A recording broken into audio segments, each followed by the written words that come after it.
सियालकोट में पीने के साफ पानी का मसला एक संगीन सूरत हाल इख्तियार कर चुका है।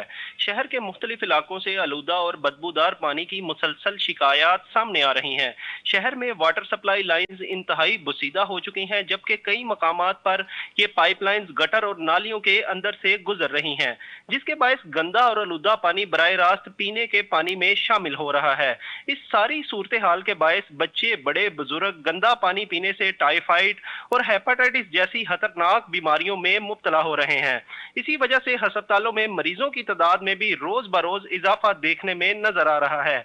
सियालकोट के शहरी इस सारी सूरत हाल में बदतरीन अजियत में मुब्तला है।